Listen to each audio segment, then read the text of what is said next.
La campagne électorale pour l'élection du prochain président de la Mauritanie a débuté ce 14 juin 2024 pour 15 jours d'affilée. Les 7 candidats en liste ont mis les bouchées doubles pour solliciter les suffrages des électeurs dans toute la Mauritanie. Nous avons tendu à cet effet notre micro au candidat de l'AJDMR, M. Mamadou Ba, sur les enjeux de cette présidentielle. Monsieur le Président, bonjour. Première question tout de suite. Monsieur le Président, qui êtes-vous? Bonjour, je m'appelle Mamadou Bokarba. Je suis natif du village de Sinjan Padalal dans la commune de Walijantan, département de Magama. Et j'ai fait mes études primaires à Wali jusqu'au CM1. Je suis venu à Nouakchott, j'ai fait le CM2 après l'obtention de l'entrée en 6e. Donc j'ai intégré à l'époque ce qu'on appelait le lycée national. Donc j'ai fait la 6e jusqu'en terminale. Donc j'ai obtenu un baccalauréat série C.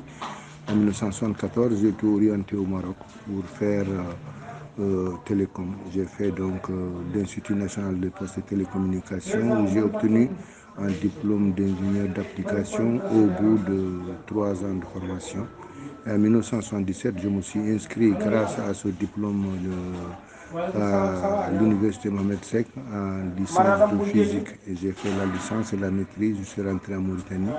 Donc j'ai intégré le ministère de l'Éducation nationale. Voilà. Ensuite, j'ai été arrêté et en 86. Monsieur le Président, à l'approche donc de ces élections présidentielles 2024, quelles sont les grandes lignes de votre programme de gouvernement?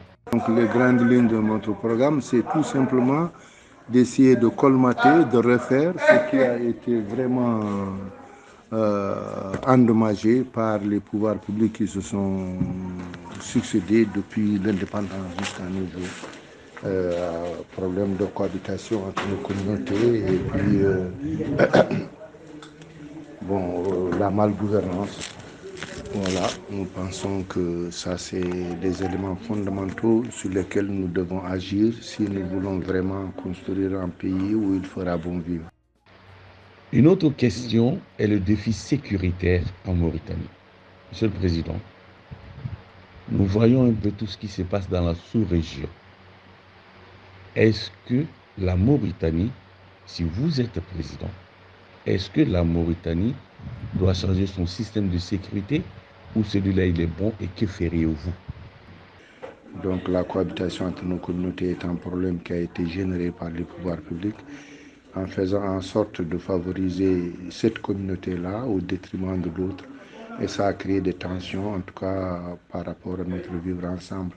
Et nous pensons que ça, c'est des choses qu'il faudrait vraiment corriger parce que si on ne peut pas créer une symbiose à l'intérieur, nous ne pourrons pas résister aux assauts extérieurs. Monsieur le Président, comment se fait-il que jusqu'à aujourd'hui, l'opposition peine à trouver un seul candidat pour espérer se donner beaucoup plus de chances de remporter un scrutin présidentiel en Mauritanie? Est-ce que ça sera le cas cette fois-ci si toutefois nous avons un deuxième tour? Bon, moi je crois que par rapport à ça, le problème le plus grave, c'est en fait le fait que la CENI est partiale. La CENI est partiale parce que la CENI prend fait et cause pour le pouvoir en place, pour le président sortant.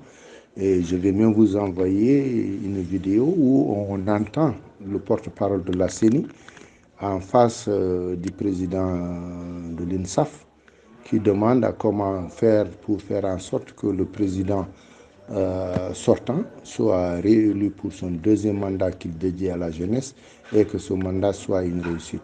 Si des gens qui sont censés contrôler les opérations de vote, qui sont censés suivre et être à égale distance entre tout le monde, se comportent de cette façon ignoble, je pense qu'on ne peut pas faire confiance à cette CENI-là. Bon, maintenant, nous, on s'était réunis, en tout cas, pour essayer de voir dans quelle mesure essayer de limiter les problèmes de fraude, en mutualisant un peu nos efforts au niveau des bureaux de vote pour qu'on soit présent, en tout cas, dans la plupart des bureaux de vote pour limiter les bourrages des urnes. Bon, pour l'instant, je crois que c'est un peu ça que nous pouvons faire. C'est dommage, ce n'est pas très suffisant, mais c'est ça que nous pouvons faire pour l'instant. Ajoutons que la campagne prend fin le 27 juin et l'élection se tiendra dans les urnes le 29 juin. Ali pour Citizen Lab, Mauritanie.